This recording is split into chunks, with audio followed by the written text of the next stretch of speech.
Aéroport international de Laredo. La tragédie de Continental Express a marqué un grand tournant dans les enquêtes. Outside looks good.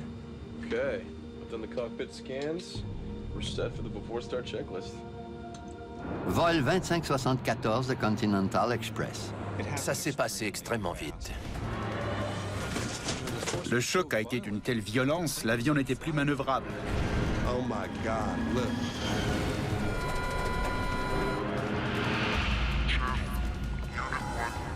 J'étais inquiet quand j'ai vu l'épave. Je leur ai dit qu'une bombe avait explosé. Les débris racontent une histoire qui donne froid dans le dos. S'ils avaient suivi rigoureusement les procédures, ça ne serait jamais arrivé.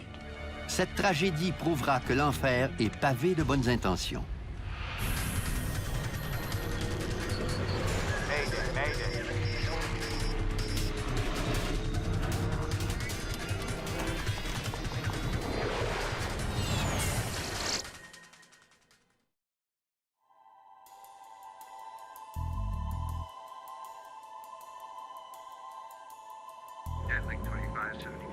They're going to bring everybody in on 2-6 or 2-7. Okie dokie.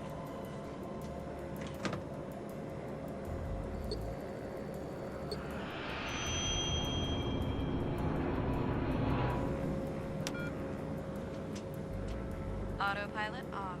Le vol 2574 de Continental Express compte 11 passagers à son bord. Le trajet d'une heure entre Laredo et Houston, au Texas, prendra bientôt fin. Les pilotes en sont à leur second vol de la journée. Ils ont d'abord effectué le trajet Houston-Laredo et ils sont sur le chemin du retour. 4500 mètres plus bas, la matinée est douce en cette fin d'été sur les fermes et les exploitations bovines du sud du Texas. Captured on the right. Les pilotes préparent le Embraer 120 Brasilia pour un autre atterrissage de routine. Le commandant de bord, Brad Patridge, a seulement 29 ans. Son copilote de 43 ans, Clint Rodosovich, est sur le point d'être promu commandant.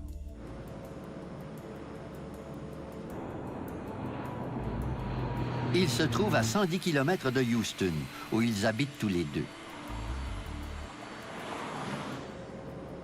Pushing this descent, making like the space shuttle.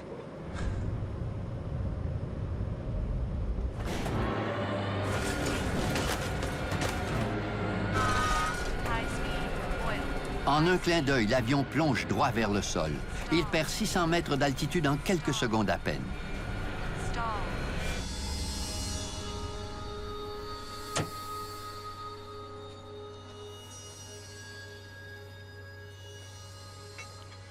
Sur la terre ferme, Carrie Labaye et son frère Clifton travaillent dans les champs. On a entendu une explosion, mon frère et moi. On a tous les deux regardé dans le ciel en se disant « Mon Dieu, t'as vu ça ?» On a vu l'avion tomber du ciel en descendant en spirale.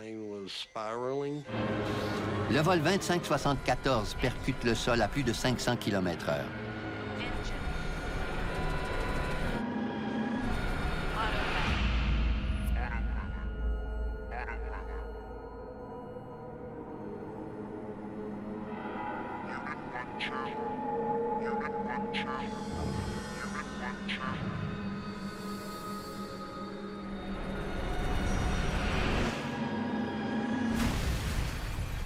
Quand il a touché le sol, il y a eu une terrible explosion. Mon frère m'a dit « Allons voir ». J'ai répondu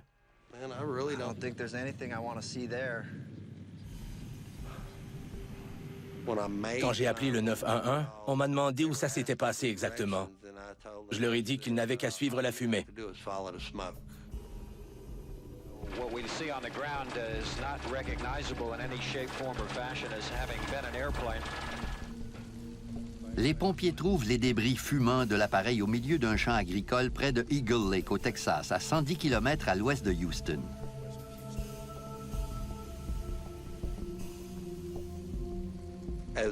On ne pouvait pas deviner que c'était un avion. Ça ressemblait à un tas d'ordures, complètement brûlé. 10 bodies were found inside the wreckage, 4 outside. Les 14 occupants de l'appareil, dont Patridge et Rodosovich, ont péri. Les enquêteurs doivent comprendre pourquoi ces vies ont été fauchées sur ce populaire vol régional. Dès qu'un passager meurt sur un vol, une équipe est immédiatement dépêchée sur les lieux. Notre équipe d'intervention rapide inclut une douzaine de spécialités. Nos enquêteurs sont toujours prêts à se déplacer dans un délai de 3 ou 4 heures. Jim Ritter est un ingénieur spécialisé en mécanique d'aéronefs. En ouvrant une enquête sur un accident, on se demande d'abord pourquoi l'avion s'est comporté ainsi. Ses performances étaient-elles normales? Une anomalie peut-elle expliquer l'écrasement?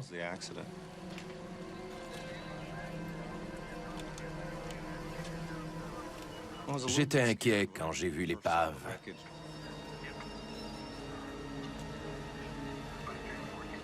L'avion avait été pulvérisé. Ça nous compliquait la tâche. Deepak Joshi est un expert de la structure des avions. Je me suis tout de suite dirigé vers le corps de l'épave où se trouvaient les pièces principales.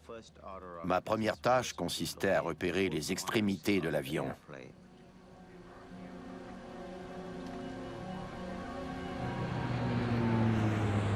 Le petit avion est un biturbopropulseur de fabrication brésilienne, un Embraer 120. Grâce à sa taille et à sa vitesse, c'est un appareil populaire auprès des compagnies aériennes régionales américaines. La flotte de Continental Express en compte 34.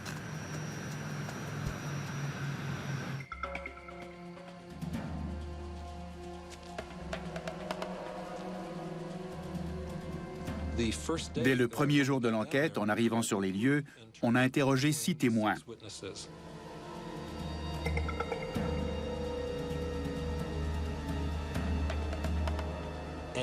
L'un d'eux nous a raconté que l'avion semblait descendre normalement vers l'aéroport quand tout à coup, une explosion s'est produite. Je leur ai dit que, d'après moi, il y a eu une deuxième explosion au sol. La première explosion nous a fait sursauter. Le trou était aussi gros qu'une Volkswagen. Les témoins étaient unanimes. L'avion était déjà en flammes avant de percuter le sol.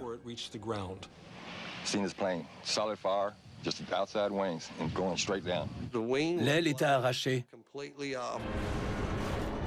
Elle pendait dans le vide. Les récits des témoins sont convaincants. L'hypothèse de l'explosion d'une bombe à bord est fort plausible.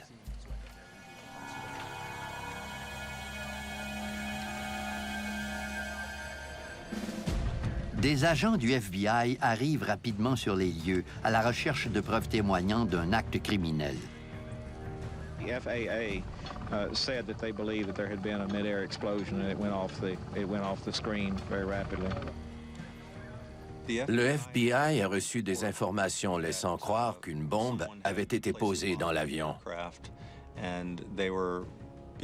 Ils ont soigneusement cherché toute trace d'explosifs ou tout signe d'intention criminelle. The NTSB has heard reports of a federally protected witness testifying in a Laredo drug trial who was reportedly booked on the Continental flight.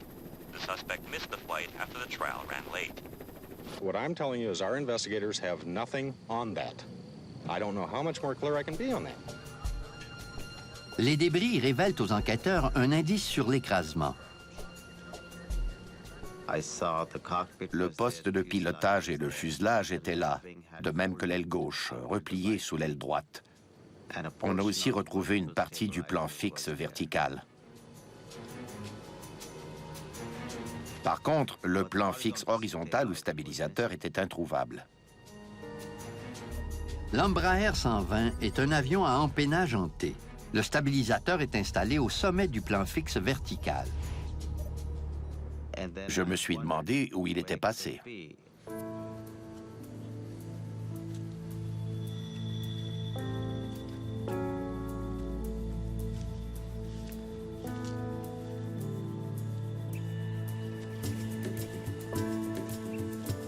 Joshi retrouve la pièce manquante de l'empennage à 200 mètres du corps de l'épave.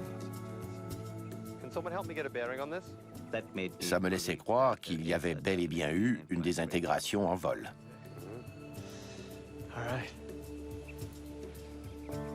Le champ était couvert de débris. On s'est demandé ce qui s'était passé initialement, ce qui avait provoqué cette catastrophe.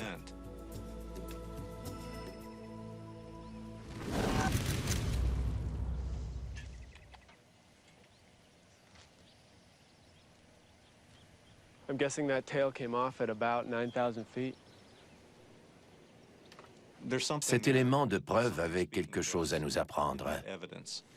Déchiffrer le message promet d'être difficile, mais l'historique du vol 2574 se précisera peu à peu et les enquêteurs découvriront un scénario cauchemardesque du jamais vu.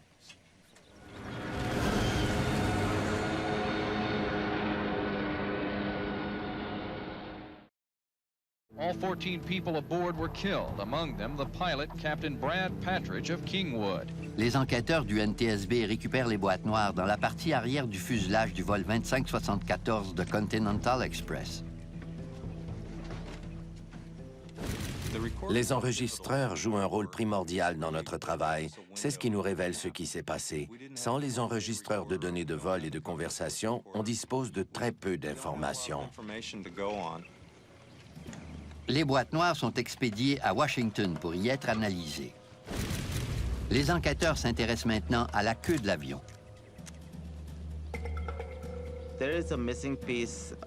Il manquait une pièce du casse-tête qui ne concernait pas le corps de l'épave. Il fallait se concentrer là-dessus.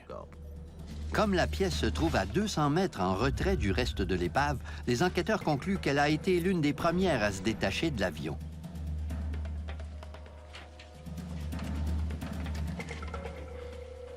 Ils se demandent si la corrosion ou la fatigue du métal peuvent avoir affaibli la queue jusqu'à en provoquer la rupture. Quand un morceau de métal est tordu dans un sens et dans l'autre, il risque de se casser avec le temps. C'est ce qu'on appelle la fatigue, une défaillance qui se distingue par une cassure bien nette. On a d'abord examiné la surface de rupture du plan fixe vertical. Mais les bords de cette section de la queue ne sont pas lisses, ils sont dentelés. Dans ce cas-ci, on n'a décelé aucune trace de rouille.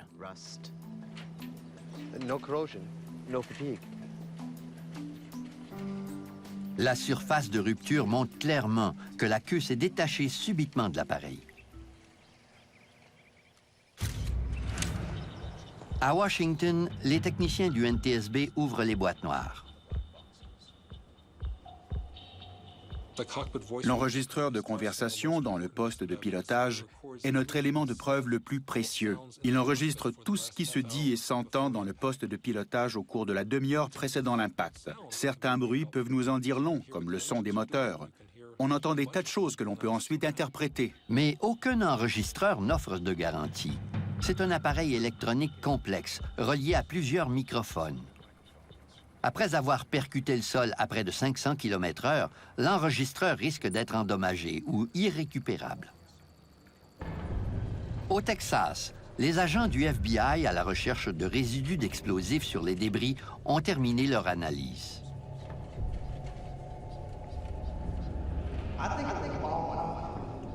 Les résultats sont sans équivoque. Il n'y avait pas de bombe à bord du vol 2574.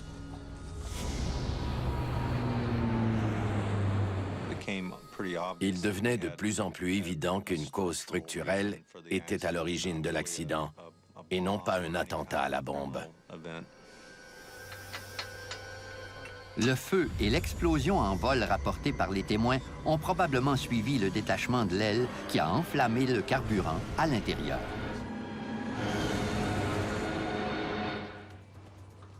Les enquêteurs découvrent que la queue n'est pas tombée du ciel en un seul morceau. J'ai remarqué que le bord d'attaque du côté gauche du stabilisateur avait disparu. C'est exceptionnel. Il peut arriver qu'une petite section du bord d'attaque soit manquante, mais jamais les 3 mètres au complet. Le bord d'attaque du côté droit est encore fixé au stabilisateur, mais du côté gauche, il n'est tout simplement plus là. So, when did this piece break off? Il fallait absolument savoir quelle pièce s'était séparée de l'avion en premier. Très souvent, l'événement déclencheur est identifié grâce aux premières pièces arrachées lors d'une désintégration en vol. Il est désormais crucial de retrouver ce fameux bord d'attaque. Il s'agit d'une pièce de matériau composite moulé de 3 mètres de long. Sa forme arrondie permet l'écoulement régulier de l'air sur le stabilisateur. Mais la pièce manquante demeure introuvable aux abords du lieu de l'écrasement. La frustration montait parce qu'on savait que cette pièce était déterminante dans l'enquête. Sans elle, les enquêteurs ne disposent pas de l'ensemble des pièces de l'avion. Et plus grave encore, il leur manque celle qui s'est fort probablement détachée la première.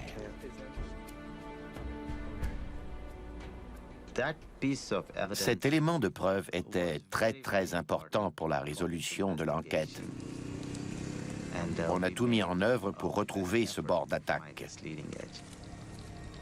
Tandis que la région est passée au peigne fin, Jim Ritter reçoit une copie des enregistrements du poste de pilotage du laboratoire de Washington. Bonne nouvelle, ils sont intacts. Les derniers moments des pilotes ont été clairement enregistrés. Jim Ritter est impatient de savoir s'ils ont discuté d'une situation d'urgence ou encore s'ils ont été contraints d'effectuer une manœuvre brusque pour éviter un obstacle. Quand un avion vole entre 1800 et 2400 mètres, l'hypothèse des oiseaux est plausible. Mais le biturbopropulseur vole à bien plus haute altitude, où il n'y a aucun risque d'impact d'oiseaux. Radio check. I can hear you loud and clear. As you also. Okay, I'll get you some ATIS. Par contre, on y entend surtout les directives des contrôleurs aériens aux pilotes. Jetling 2574, say your heading. 050. Jetling 2574, roger. Fly heading 030. Ainsi que de banales conversations entre pilotes. Got a few days off coming up. Gonna head down to the coast, little R&R, little golf. Rien ne laisse présager des ennuis, jusqu'à ce que le copilote engage une descente rapide vers Houston. Pushing this descent, making like the space shuttle.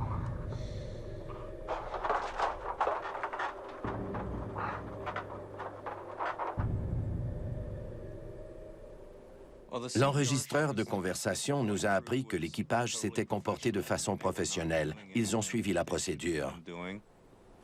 Les enquêteurs tendent l'oreille pour trouver des indices, comme le bruit d'objets se déplaçant dans le poste de pilotage.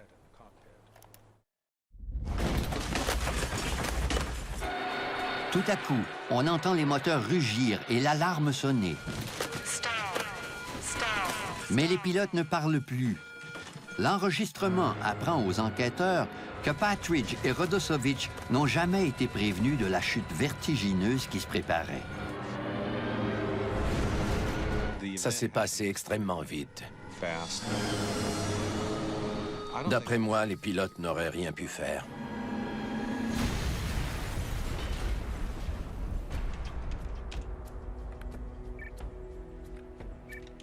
L'analyse des données de l'enregistreur de vol en arrive à la même conclusion. Jusqu'au piqué, ce vol se déroulait tout à fait normalement. Jusqu'à ce que l'avion qui avait presque atteint sa vitesse limite décroche et se désintègre, ce vol ne présentait aucune irrégularité. La cause de l'accident demeure un mystère. Il devient plus important que jamais de retrouver la pièce manquante de la queue de l'appareil.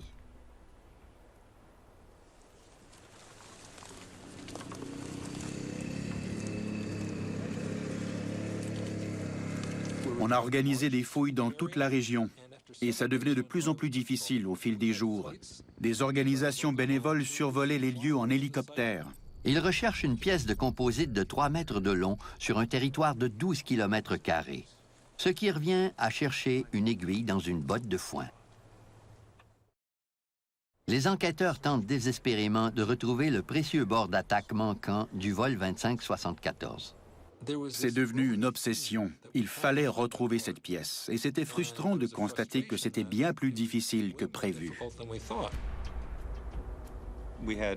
Des ingénieurs du constructeur aéronautique nous ont aidés en nous fournissant le poids de la pièce et ses dimensions, ce qui nous a permis d'estimer sa traînée. Jim Ritter note les coordonnées du lieu de l'écrasement. Il vérifie également les conditions météorologiques qui prévalaient le jour de l'accident. J'ai réuni toutes ces informations et j'ai estimé la position du rayon de bord d'attaque. Il parvient enfin à délimiter un secteur de recherche plus restreint.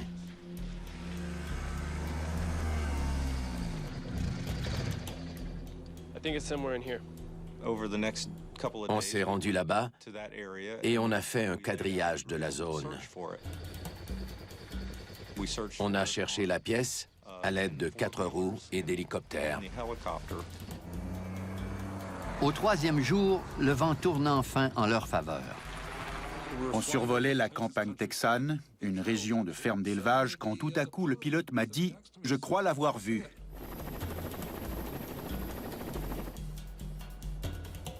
La pièce est bel et bien dans la zone ciblée, mais si bien cachée qu'elle était à peu près impossible à retrouver.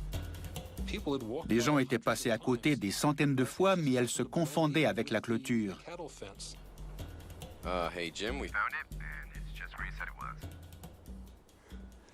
Of course it is. You just weren't looking hard enough.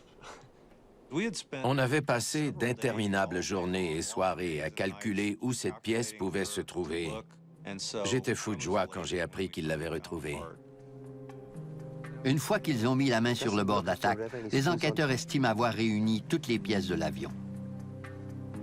On était très excités parce que c'était une découverte importante. On veut toujours faire de son mieux pour éclaircir les circonstances d'un accident, mais sans la pièce maîtresse, des questions demeurent inévitablement sans réponse.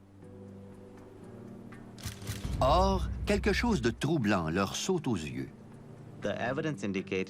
Les trous de vis de la surface supérieure du bord d'attaque étaient bien nets. Ils n'étaient ni déformés, ni endommagés. Mais les trous des vis qui fixent la pièce au-dessous du stabilisateur ne sont pas dans le même état. Les trous de la surface inférieure du bord d'attaque étaient déformés. Ils étaient fissurés comme si on les avait fait passer dans une fermeture à glissière. Le bord d'attaque a été retrouvé à plus d'1 kilomètre au sud-ouest de la queue de l'avion. Il est désormais évident qu'il s'agit de la première pièce à s'être détachée de l'appareil.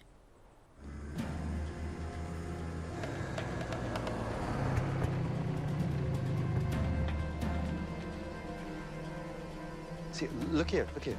Absolutely perfect on top, but destroyed at the bottom. Les trous de vis en parfait état sur le dessus du bord d'attaque soulèvent une hypothèse effarante. Il semblait ne pas y avoir eu de vis sur la surface supérieure du bord d'attaque du stabilisateur. La découverte suscite 2 importantes questions chez les enquêteurs. Pourquoi n'y avait-il pas de vis? Et Could losing this actually cause the plane to crash? le bord d'attaque améliore la performance aérodynamique de l'avion, mais il ne s'agit pas d'une pièce mobile qui contrôle la direction. Il est difficile de croire qu'en se détachant, il aurait provoqué le décrochage de l'avion. À ce moment-là, j'étais surpris que la perte d'un bord d'attaque en composite puisse causer un si grave accident. Maintenant que l'ensemble des pièces de l'avion sont récupérées, l'enquête se poursuit dans les bureaux du NTSB à Washington.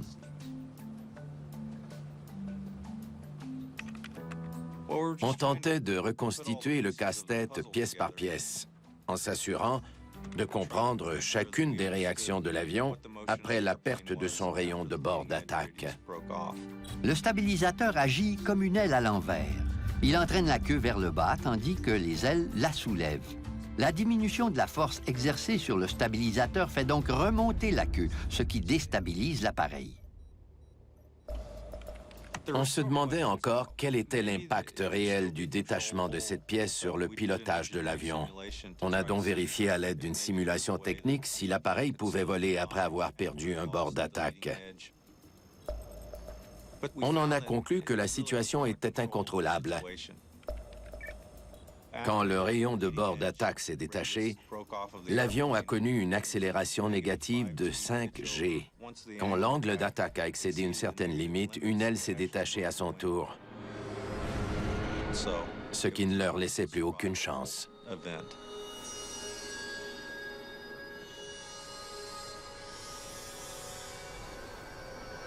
Les résultats de la simulation sont probants. La perte d'un seul bord d'attaque du stabilisateur entraîne l'avion dans une chute vertigineuse. Voilà qui concorde parfaitement avec la version des témoins de l'écrasement du vol 2574. S'il y a une partie de l'aile qu'il ne faut pas perdre, c'est bien le bord d'attaque. Les enquêteurs connaissent maintenant la cause de la tragédie, la perte d'un bord d'attaque du stabilisateur. En revanche, ils ignorent encore pourquoi cette pièce ne semblait pas correctement fixée. En examinant les états d'entretien de l'appareil, Malcolm Brenner fait une découverte troublante. Une équipe de maintenance a travaillé sur le stabilisateur la veille de l'accident. Il fallait examiner en profondeur les travaux d'entretien effectués la veille et inspecter soigneusement la zone de maintenance. Continental Express est l'un des transporteurs aériens les plus populaires des États-Unis. Les vies de milliers de passagers dépendent de la rigueur de la maintenance de leur imposante flotte d'avions. Il est impératif que les enquêteurs découvrent au plus vite ce qui s'est passé avant l'écrasement.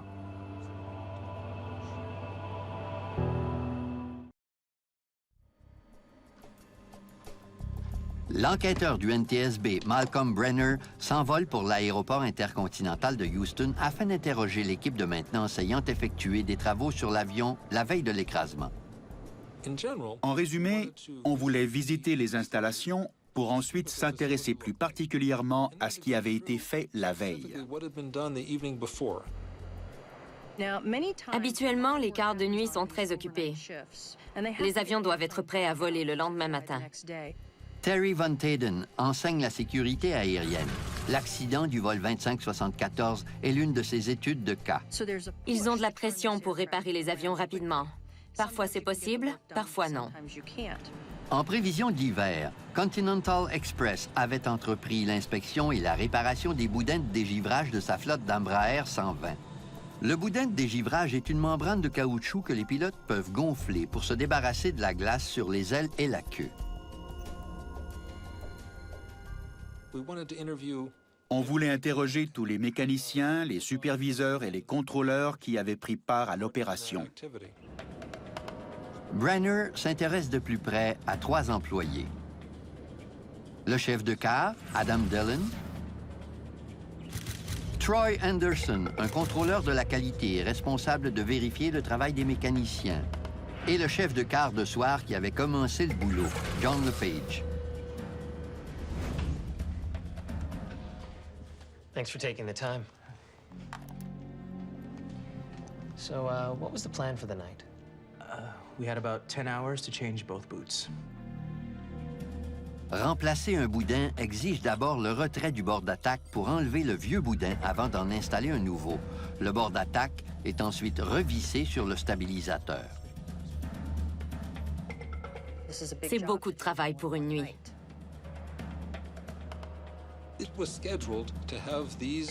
Le remplacement devait se faire pendant le quart de nuit.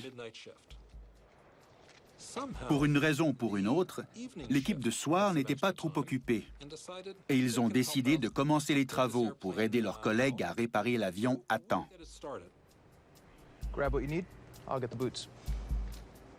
La tâche du contrôleur de la qualité, Troy Anderson, consiste à vérifier le travail des mécaniciens. I had some time to lend a hand. We went up to the stabilizer to start the job.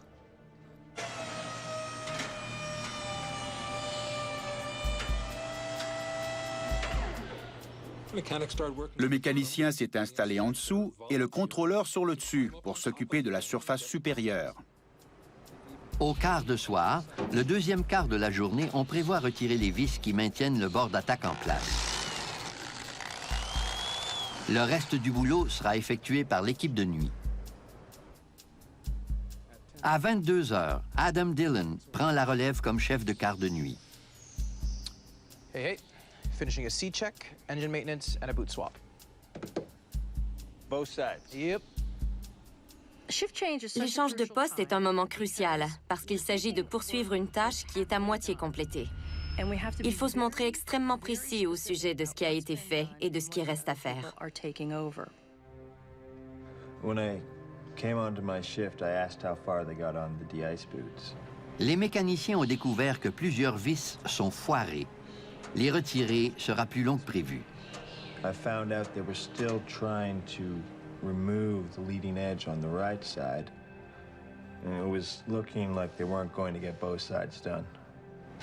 À ce moment-là, une décision critique est prise. You started on the left side yet? No. L'équipe qui a commencé le travail sur les boudins de dégivrage termine son quart à 22h30. There's no way we were going to get both sides done, so I decided to just do the right side that night. Les enquêteurs apprennent que le chef de quart de nuit a jugé qu'il n'avait pas le temps de travailler sur les deux côtés du stabilisateur. Guys, forget the left side for tonight, and let's get this plane out of here. So the guys, they spent most of their shift replacing the right side boot. Quelques heures plus tard, les mécaniciens terminent le remplacement du boudin de dégivrage du côté droit et ils réinstallent le bord d'attaque droit. So your mechanics didn't do any work at all on the left side? No, we didn't touch it. Après avoir remplacé le boudin de dégivrage du côté droit seulement, l'avion 701 est fin prêt pour son premier vol de la journée.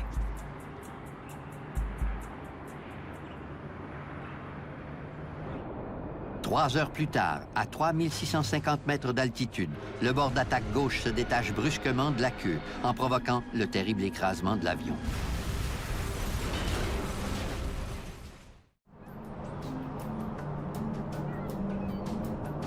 À Washington, les enquêteurs du NTSB rassemblent les informations dont ils disposent jusqu'à maintenant. Dillon and Lepage.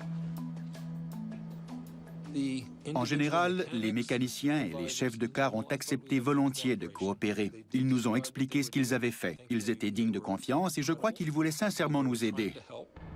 Where was Anderson if he was helping? We had about 10 hours. No way we're going to get both sides done. I had some time to lend a hand.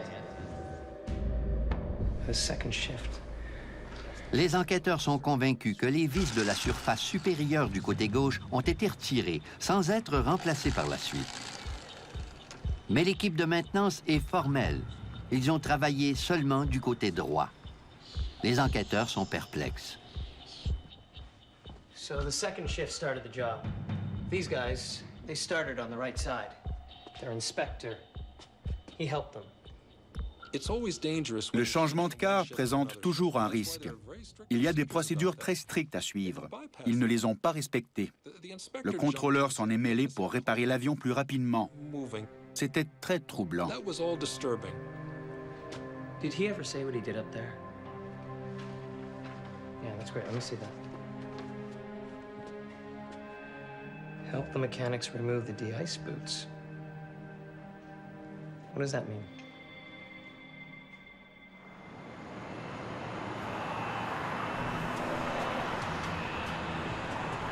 Malcolm Brenner retourne à Houston pour tenter de savoir précisément ce que le contrôleur Anderson a fait sur l'avion.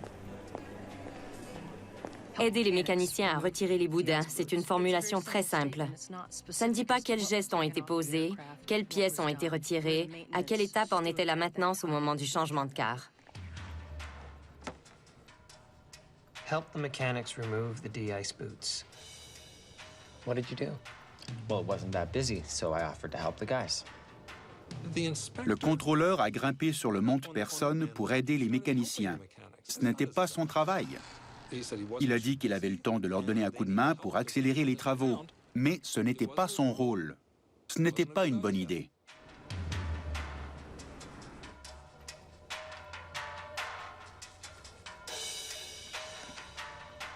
So what side did you work on, Troy? Just the right? Both. Look, when I left, the plan was to do both sides.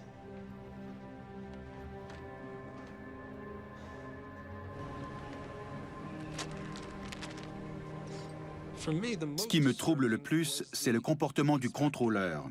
C'est lui qui a enlevé les vis. L'idée derrière la maintenance, c'est qu'un groupe effectue le travail et ensuite un autre groupe, formé des meilleurs, vérifie la qualité de ce travail. Le rôle d'un contrôleur est de s'assurer que tout a été fait correctement.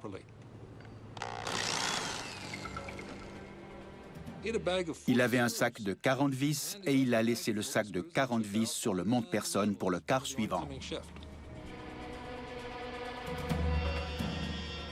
You started the left side yet? No. I spoke with the second shift supervisor. We decided to skip the left side.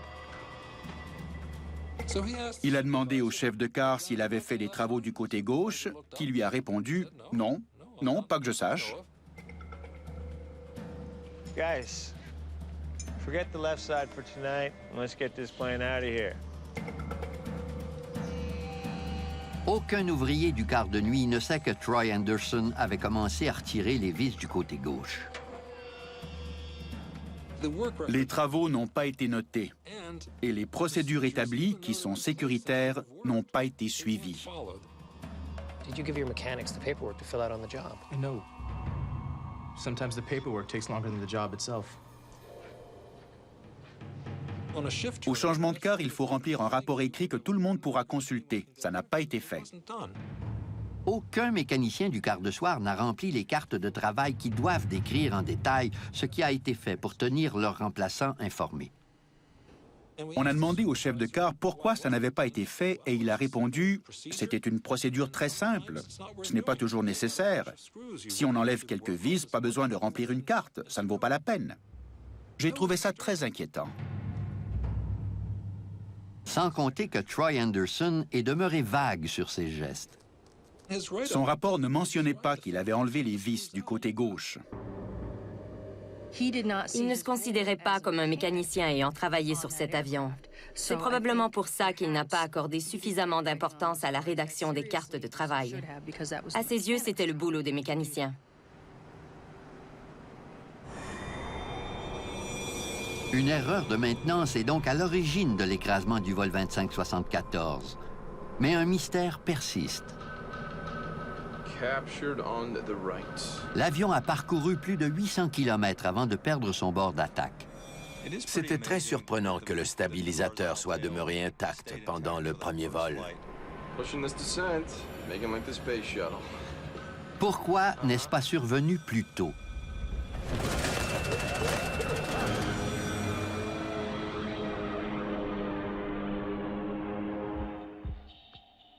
Les enquêteurs revoient les données enregistrées sur les deux vols. Ils comparent des paramètres de vol comme la vitesse, le cap et l'altitude, dans l'espoir de trouver une réponse. Il fallait comparer les variations des forces entre les deux vols. Ils se concentrent sur la vitesse de l'avion pendant la descente. Juste avant sa chute fatale, le vol 2574 a atteint une vitesse de 260 nœuds. En temps normal, c'est encore sécuritaire, mais tout de même près de la vitesse limite, et 44 nœuds plus rapide que la première descente. Des simulations informatiques confirment leurs soupçons. Ces 44 nœuds supplémentaires ont suffi pour causer le désastre. Le bord d'attaque demeure en place à 216 nœuds, la vitesse maximale atteinte par l'avion au cours de son premier vol. Les forces aérodynamiques du premier vol n'ont jamais atteint les mêmes degrés que celles du second vol. Mais une vitesse plus rapide de 44 nœuds augmente de façon radicale la résistance sur le bord d'attaque. Une fois que l'avion a frôlé sa vitesse limite, la catastrophe était inévitable.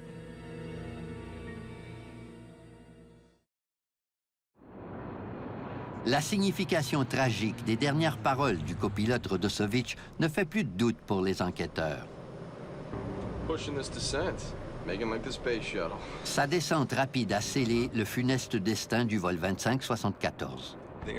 L'avion s'est brisé en atteignant sa plus haute vitesse depuis l'entretien de la veille. Les forces aérodynamiques étaient très élevées et finalement, elles ont tordu le rayon de bord d'attaque vers le bas parce qu'il n'était pas fixé à la partie supérieure du stabilisateur. Les forces l'ont tordu au point où l'écoulement de l'air a suffi pour l'emporter. À 260 nœuds, le bord d'attaque se détache de l'appareil. Sans cette pièce, l'avion n'était plus manœuvrable. Le choc a été d'une telle violence. À partir de là, on n'entend plus les pilotes sur l'enregistrement. Ils ne pouvaient probablement déjà plus parler. Ça a été extrêmement brutal. Une accélération négative de 5G a provoqué un afflux de sang au cerveau des passagers et de l'équipage, en leur faisant perdre connaissance instantanément.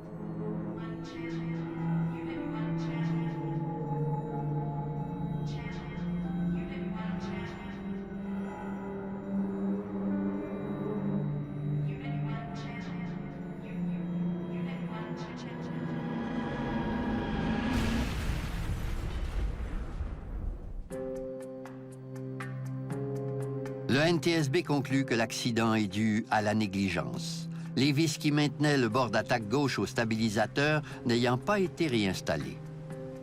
J'ai eu de la compassion pour ceux qui avaient travaillé sur cet avion quand j'ai su qu'il s'agissait d'une erreur humaine. Je savais que les gens concernés allaient ressentir une grande culpabilité. Le NTSB pose également un geste sans précédent en reprochant à Continental Express de ne pas s'être assuré que toutes les procédures d'entretien étaient suivies. Particulièrement en ce qui concerne la négligence des mécaniciens et des contrôleurs à remplir des documents essentiels. Cet accident aurait pu être évité. S'ils avaient suivi rigoureusement les procédures, ça ne serait jamais arrivé. La tragédie du Continental Express a marqué un grand tournant dans les enquêtes sur les accidents d'avion. Parce que c'est l'une des premières fois que la culture de l'entreprise a été blâmée dans un rapport d'enquête. Jamais auparavant, le NTSB n'avait reproché à des cadres supérieurs d'une compagnie aérienne d'avoir fait preuve de négligence dans le respect des règles. Les dirigeants d'entreprise doivent être conscients de leurs responsabilités dans ces accidents et offrir davantage de soutien à leurs employés afin qu'ils fassent leur travail convenablement et efficacement. Depuis cet écrasement, les compagnies aériennes accordent beaucoup plus d'importance au respect des procédures de sécurité. Elles se sont dotées de systèmes informatisés qui surveillent les travaux mécaniques avec une grande précision. Mais les avancées technologiques ne représentent qu'une partie de la solution. L'un des conseils que l'on donne aux membres des équipes de maintenance, c'est de se parler. On essaie de les encourager à communiquer entre eux. Il n'y a pas de questions idiotes. Toutes les questions sont importantes. C'est un excellent exemple pour démontrer que de petits manquements aux règles par plusieurs personnes qui tournent les coins ronds pour quelque chose qui leur semble tout à fait banal peuvent s'additionner pour provoquer un horrible accident. Un accident qui aurait pu être évité.